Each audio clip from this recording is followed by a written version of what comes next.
सुदामा के दरवाजे पर हाथ फैला करके खड़े हैं भगवान, भक्तवत्सल भगवान। आवाज सुशीला ने सुनी कानों में कि कोई मांग रहा। सुशीला तो डर गई, सुशीला तो अंदर घबरा गई। बोले कि ये कौन आ गया मांगने के लिए, मेरे दरवाजे पे तो कोई मांगने के लिए नहीं आता। पड़ोसी आगे बढ़ा देते, आगे बढ़ जाओ, आगे इसके घर में कुछ नहीं है देने के लिए, आगे बढ़ो।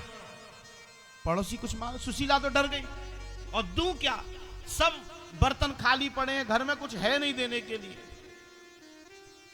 और नहीं दिया तो गृहस्थ के दरवाजे से यदि कोई खाली हाथ लौट गया तो 1 साल का पुण्य ले जाता है। ध्यान रखना, गृहस्थ के दरवाजे से कोई खाली हाथ निकल जाए तो तुम्हारा 1 साल खाली, वो खाली नहीं जाएगा, वो तो लेके जाएगा। क्या ले जाएगा? बोले 1 साल तक जो तुमने पुण्य किया अपने साथ ले जाएगा वो। इसलिए दरवाजे से कोई खाली हाथ नहीं जाना चाहिए। अब तो भगवान आए, सुशीला आई और ओट में आकर के सुशीला कहती है, आवाज बढ़ा भैया थोड़ी सी। ओट में आकर के सुशीला कहती है भगवान से, मेरे घर में पातक लगा हुआ है, मेरे घर में पातक लगा हुआ है। ठाकुर जी बोले तो कोई बात नहीं, तेरे घर में पातक लगा हुआ है ना, 7 दिन बाद आ जाएंगे हम। 7 दिन बाद दान दे लेने का। पातक में सूतक जन्म का होता है और पातक मृत्यु का होता है। तो 7 दिन के बाद देने लेने का अधिकार हो जाता है, और किसी का अधिकार नहीं है, केवल देने लेने का। ठीक है, 7 दिन बाद आ जाएंगे। मेरा पातक 7 दिन में खत्म नहीं हुआ, सुशीला बोली। भगवान बोले ठीक है कोई बात नहीं, 13 दिन बाद आ जाएंगे। 13 दिन बाद मेरा पातक 13 दिन में भी खत्म नहीं होगा। भगवान बोले कोई बात नहीं, 13 दिन के बाद छोड़ के 15 दिन में आ जाएंगे। 15 दिन में तो पातक खत्म हो जाता है ना। कोई भी ऐसा पातक नहीं है जो 15 दिन से ज्यादा चले, कोई भी ऐसा सूतक नहीं है जो 15 दिन से ज्यादा चले। 15 दिन में तो सब सूतक पातक खत्म हो जाएगा। सुशीला बोली नहीं, मेरा पातक तो 15 दिन में भी खत्म नहीं होगा। भगवान बोले कि हमें अनपढ़ मत समझो, हम पढ़े लिखे हैं और सब जानते हैं कि 15 दिन में सारे सूतक पातक खत्म हो जाते हैं। तेरे यहाँ कौन सा ऐसा पातक लगा है जो 15 दिन में खत्म नहीं होगा? तो सुशीला तो रो करके बोलने लगी, बोले पातक तो वहां खत्म होता है जहां से सब उठ जाता है, जहां से लाश उठ जाती है। मेरे घर में तो लाश पड़ी हुई है। बोले किसकी लाश पड़ी हुई है? बोले दरिद्र की। मेरे घर में दरिद्र आकर के मर गया है। किसी के घर में दरिद्र ऐसा होता है कि कुछ दिन के लिए आता है और चला जाता है, लेकिन मेरे घर में तो दरिद्र पड़ा हुआ है, ये निकलने का नाम नहीं ले रहा। और सुशीला रो रो करके कहने लग गई कि मेरो जन्म बीत गयो टोटे में, मेरो ऐसो नसीब, मेरो ऐसो नसीब, मेरो जन्म बीत गयो टोटे में, मेरो ऐसो नसीब, गाइए सभी लोग। मेरो जन्म बीत गयो टोटे में, मेरो ऐसो नसीब, मेरो ऐसो नसीब, मेरो जन्म बीत गयो टोटे में, मेरो ऐसो नसीब, मेरो ऐसो नसीब। टूटी छान पुरानी बातें, टूटी छान पुरानी बातें, पानी निकल जय हो कोठे में, मेरो ऐसो नसीब, मेरो ऐसो नसीब। तेरी पानी निकल रहो कोठे में, मेरो ऐसो नसीब, मेरो ऐसो नसीब। मेरो जन्म बीत गयो टोटे में, मेरो ऐसो नसीब, मेरो ऐसो नसीब। ताली बजाते दोनों हाथ खोल के सभी लोग।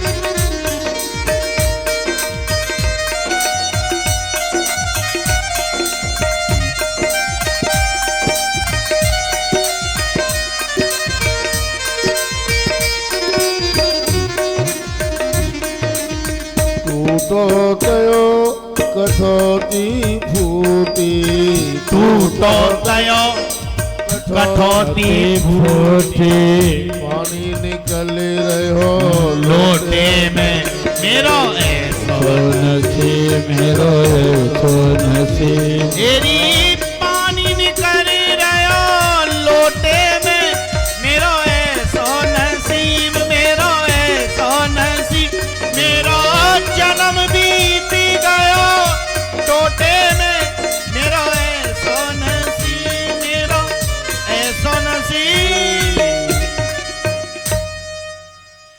घर में तो दरिद्र पड़ा हुआ है। भगवान ने कहा कोई तुम्हारे पति का मित्र नहीं है?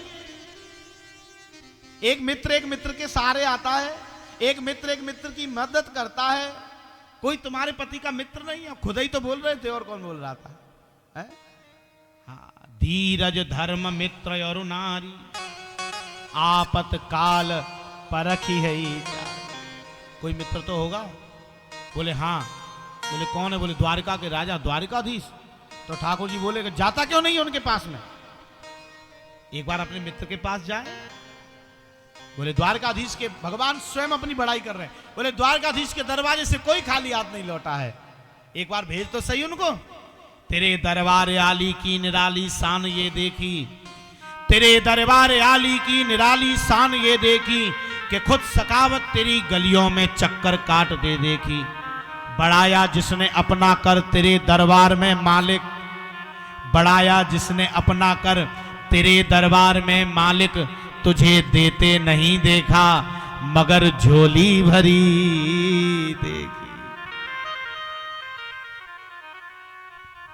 तुझे देते नहीं देखा मगर झोली भरी देखी। भगवान बोले आज तुम्हारे पति लौटे तो द्वारका भेज देना उनको। द्वारका से अपने पति के पास जाएंगे, अपने मित्र के पास जाएंगे। अब तो सुशीला के दिमाग में बात चढ़ गई। ये माताएं कान की बड़ी कच्ची होती हैं। हाँ, कचू भयो चाहे नहीं वो, बस बता दे कोई आके, पता है तेरे पीछे ऐसे ऐसे है वो। हाँ, अब तो खबर। सबसे पहले क्लास किसकी लगेगी? है? बोले बेचारे जाए कचू पता ना भाई की लगेगी। है? माता बस कान की कच्ची होती। सुशीला ने अब तो कान में बात पकड़ ली, द्वारकाधीश के पास क्यों ना जा रहे? इन्हें पता हो द्वारकाधीश इनके मित्र, फिर भी क्यों नहीं जा रहे द्वार? अब तो आए, पानी को गिलास भर लाई सुशीला, बैठो बैठो पानी पियो। स्त्री सारे काम कराना जानती पति से। सुशीला बड़ी प्रसन्न दिखाई दे रही है आज। बोले प्रसन्न तो मैं हूं। क्यों? बोले अब हमारे सब दुख मिट जाएंगे। बेटा क्या कर रहा तू? बस ठाड़ो करके बैठ जा। बस बैठ। वृंदावन बिहारी लाल की। सुशीला बोली आज हमारे सब दुख मिट जाएंगे। क्यों? बोले एक युक्ति पता लग गई है। क्या? बोले तुम्हारे मित्र द्वारकाधीश है ना? बोले हाँ है। तो जो तुम्हारा लंगोटिया यार है, बचपन में पढ़े लिखे हम लोग। तो जाओ और अपने मित्र से जाकर के याचना करो कि हमारे घर में ना कुछ खाने को, ना पहनने को, ना ओढ़ने को, ना बैठने को। जाकर के द्वारकाधीश से कहो। सुदामा ने कही सुशीला कोई पड़ोसन आई थी क्या तेरे पास में आज? इतने साल हो गए तूने कभी कुछ नहीं कहा और आज तू एकदम से द्वारका जाने के लिए बोल रही है। बोले बोलूं नहीं तो क्या करूं? पूरा जीवन बस जा फटी हुई साड़ी में निकाल दूं? मैंने सहन कर लिया बहुत है, लेकिन अब मैं बच्चों को नहीं देख सकती। जब रात को बच्चे मुझसे कहते हैं कि मां भूख लगी है और मैं उनको थोड़ा सा पानी गर्म करके पिला देती हूं तो बेटा पियो और सो जाओ। मैंने सहन कर लिया, मैं बच्चों के ऊपर नहीं देख सकती। अब तो आपको जाना पड़ेगा। सो सुदामा जी ने सोची नहीं गए तो और आफत है जाएगी, जावे में ही फायदा है। क्यों? बोले नहीं गए तो भजन नहीं करने देगी यहाँ बैठे बैठे। चले जाओ पीछे लगी रहेगी। इससे बढ़िया जाने में फायदा है। क्यों? बोले दो लाभ होंगे। बोले कछु मिले चाहे न मिले, कम से कम भगवान के दर्शन तो हो जाएंगे ठाकुर जी के। तो सुदामा बोले सुशीला मैं चलो तो जाऊं, लेकिन एक बात बता कि इतने बड़े राजा के पास जाऊंगो तो कछु तो भेंट होनी चाहिए देवे के ताई, कुछ तो उपहार होना चाहिए देने के लिए। सुशीला बोली कि अब मैं उपहार कहाँ से लाऊं? सो भगी गई पड़ोसन के यहाँ और जाकर के बोली अरे बहन थोड़े से चिड़वा दे दे, थोड़े से चावल। जा परसों ले गई थी अभी तक देने नहीं आई। परसों के चावल अभी तक वापस नहीं करे, फिर मांगने आ गई। निकल यहां से। इसलिए मांगने वाले से कभी मना नहीं करना। कैसी दुर्भाग्यशाली थी ये। आज यदि ये थोड़े से चावल दे देती, यदि थोड़े से चिड़वा दे देती थी तो भगवान को भोगना लग जाता। कहां पहुंच जाते कि द्वारकाधीश के पास पहुंच जाते। मना कर दिया, दूसरे घर में पहुंचे। बहन थोड़े से चावल, तेरी तो आदत मांग भी की है, ये पड़े बीन ले। चावल फटक रही थी, सो टूटे फूटे चावल जमीन में पड़े थे ना, बीन ले इनको। सुशीला ने वही बीन लिए और बीन करके अपनी साड़ी में से एक थोड़ा सा कपड़ा फाड़ के बांध दिया। जर्जर हो रहा था कपड़ा, लेकिन सुदामा के हाथ में दे दिया, ले जाओ, और दे दे रहा भगवान द्वारकाधीश। इसलिए मैं कहता हूं भगवान तुम्हारे पैसे के भूखे नहीं है, भगवान तुम्हारे भाव के भूखे हैं।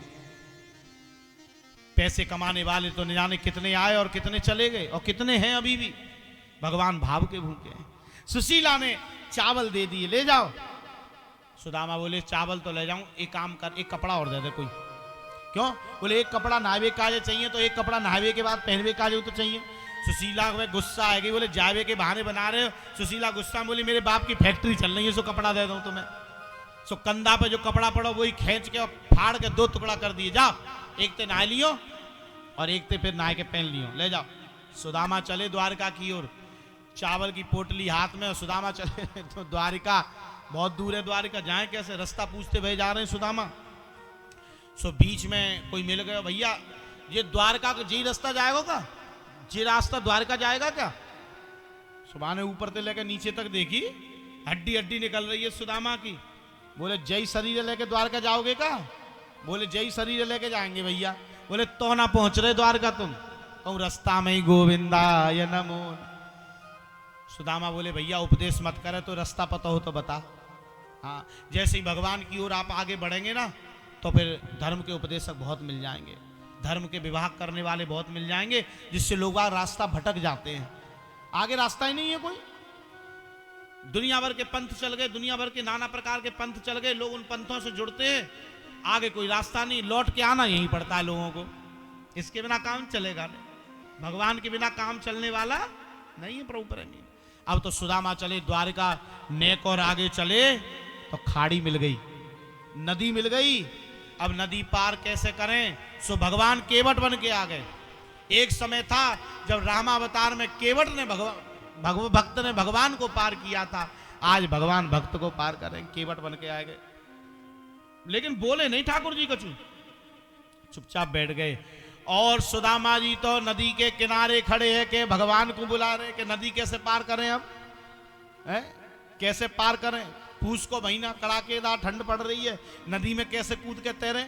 अब तो भगवान से प्रार्थना कर रहे हैं क्या कि नैया लगा दो पार, हरि जी मेरी नैया लगा दो पार, नैया लगा दो पार, हरि जी मेरी नैया लगा दो पार, नैया लगा दो पार, हरि जी मेरी नैया लगा दो पार। सभी बोलिए ताली बजाते हुए, नैया लगा दो पार, हरि जी मेरी नैया लगा दो पार। अरे इतना धीरे बोलोगे तो नैया पार ना लग रही? हाँ, नैया पार तो जोर से ताली बजाते हैं सभी लोग। नैया लगा दो पार, हरि जी मेरी नैया लगा दो पार, नैया लगा दो पार, हरि जी मेरी नैया लगा दो पार। राधे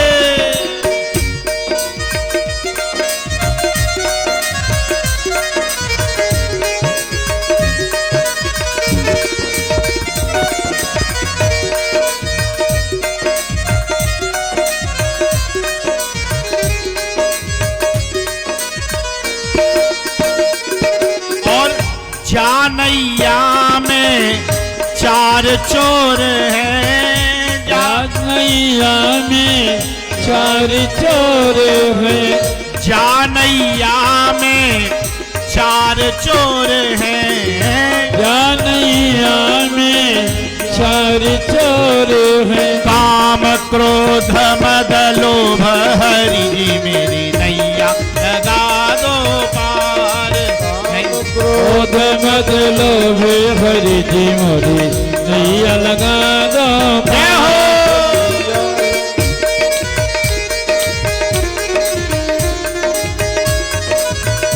और नंदा नाई सदन कसा, गाइए नंदा नाई सदन कसाई, ए नंदा नाई सदन कसाई, नंदा नाई सदन कसाई, तारे अधम अपार हरि जी मेरी नैया लगा दो पार, नैया लगा दो पारे हरि जी मोरी नैया लगा दो पार। और जो बोल रहे हैं वो ठीक है और जो ना बोल रहे हैं वो धर्मी धर्मी पार उतर गए, धर्मी धर्मी पार उतर गए, ये धर्मी धर्मी पार उतर गए, धर्मी धर्मी पार उतर गए, और पापी डूबे मझधार हरि जी मेरी नैया लगा दो पार, नैया लगा दो पार हरि जी मोरी नैया लगा दो पार, नैया लगा दो पार हरि जी मेरी नैया लगा दो पार, नैया लगा दो पार हरि जी मोरी नैया लगा दो नैया लगा नैया लगा दो पार। अब तो महाराज कहने लगे भगवान हमारी नैया पार करो, ठाकुर जी नाविक बन के आ गए। लेकिन ठाकुर जी बोले कुछ नहीं, नाव लेकर के आके बैठ गए बोले कछु नहीं। ठाकुर जी बोले जा जरूरत होगी तो यही बोले हम का ही बोले। अच्छा सुदामा यूं ना बोल रहे, सुदामा नाव तो दिखाई दे गई, सुदामा यूं नहीं बोल रहे कि मैं बैठूंगा पार तो उतार देगा लेकिन जाए देवे के काजे मुंह पे कछु ना है, पैसा कहां से आवेंगे। सुदामा ने कहा हम तो बैठेंगे ही नहीं, जाते बढ़िया बैठो ही मत। क्यों जी, जब पैसा ही ना है हवाई जहाज के टिकट के तो जरूरी है हवाई जहाज की यात्रा करो। श्री वृंदावन बिहारी लाल की जय। अब तो महाराज ठाकुर जी नहीं बोले, सुदामा जी नहीं बोले, ठाकुर जी नहीं बोले, सुदामा तो ठाकुर जी गुस्सा आ गई, बोले बड़ो कर रहो ब्राह्मण जी। तो ठाकुर जी बोले कैसे खड़े हो, कितनी देर से देख रहा हूं, कैसे खड़े हो। सुदामा बोले भैया खड़े कैसे हैं, हमें पार जाना है, नदी को पार करना है। बोले पार जाना है तो बोल नहीं सकता है, नाव दिखाई नहीं दे रही तुझे कि पार जाना है, इतनी देर से मैं खड़ा हूं। सुदामा जी बोले दिखता में तुम रहे हो कि खड़े हो, नाव भी दिख रही है तुम भी दिख रहे हो, लेकिन एक समस्या है। बोले क्या, बोले हमारे पास देने के लिए कुछ नहीं है। तो भगवान तो थे ही, भगवान ने कहा ऐसा नहीं हो सकता, कुछ तो होगा देने के लिए। सो सुदामा जी बोले जो हमारे पास है वो भगवान के अलावा कोई ले नहीं सकता। बोले क्या है तुम्हारे पास, भगवान तो थे ही, हाथ फैला दिया, क्या है तुम्हारे पास। सो सुदामा जी बोले दरिद्रता है हमारे पास, लेओगे लेओगे। ठाकुर जी बोले ला मुझे दे। सब बीच में आधे रास्ते में दरिद्रता छीन दी भगवान ने। ब्रह्मा जी बैठे थे अपने ऑफिस में, ये क्या हो रहा है, क्या हुआ। बोले सुदामा को आजीवन गरीबी लिखी है, सुदामा आजीवन दरिद्र रहेगा। ये द्वारकाधीश क्या कर रहे हैं, क्या कर रहे हैं। बोले इन्होंने तो दरिद्रता छीन दी इसकी, इसको धनवान बनाने वाले हैं ये। सो तुरंत नारायण भगवान को फोन मिलाया, शेष साई नारायण भगवान। बोले ये क्या हो रहा है। नारायण भगवान बोले क्या हो गया। बोले आपके अवतार द्वारकाधीश गड़बड़ कर रहे हैं, हमारा विधान बदल रहे हैं। क्या विधान बदल रहे। बोले हमने सुदामा को जीवन भर के लिए दरिद्र लिखा था और इन्होंने बीच रास्ते में दरिद्र छीन लिया। नारायण भगवान ने द्वारकाधीश से संपर्क किया, क्या हो रहा है। सो द्वारकाधीश भगवान ने कहा अब तो जो होना था सो हो गया, अब कुछ नहीं हो सकता। अब तो ब्रह्मा से कह दो कि इस पन्ने को फाड़ दे और दूसरा पन्ना लगा दे। अब तो मैंने जिसको धनवान बनाता बना दिया। इसलिए तो मैं सबसे कहता हूं कि भगवान से बस यही प्रार्थना करना कि प्रभु भगवान मिल जाएंगे तो सब कुछ मिल जाएगा प्रभु प्रेमियों। अब तो ठाकुर जी ने दरिद्रता छीनी, बिठाया, नाम में पार उतारा, बढ़िया बगीचा देगा, सो गए। गरुड़ को भेज दिया, जाओ गरुड़ लेकर के आओ। तो फूलन की वर्षा ही वर्षा है रही, देख लो। गरुड़ जी महाराज गए और जाकर के पंखों पे लिटा करके बिठाया, सुदामा जी को लाए, सोए बगीचा में, आंख खुली द्वारिका में। और जैसे ही देखा महाराज चारों तरफ, तो यहाँ तो सुंदर कंचन महल, मणि माणिक्य से सजे हुए महल, सुंदर रेशम के पर्दे झूल रहे हैं। भैया कहाँ आ गए जी हम, द्वारिका नगरी आ गए क्या। आओ तो पूछी ये द्वारिका है क्या? बोले हाँ द्वारिका है। बोले यहाँ कोई कन्हैया रहेगा? कन्हैया और माँ कन्हैया कौन जाने? क्यों जी, माँ तो कन्हैया जानते होंगे वृंदावन में, और वैसे भी कन्हैया कहने का सौभाग्य ब्रजवासियों को ही मिला है, वृंदावन वासियों को ही मिला है। और कोई कन्हैया ना कह सको। मथुरा गए तो मथुराधीश और द्वारका गए तो द्वारकाधीश। कन्हैया तो ब्रजवासी कह सके। अब बोले यहाँ कन्हैया रहेगा? कन्हैया? बोले कौन कन्हैया? अरे वो ही गई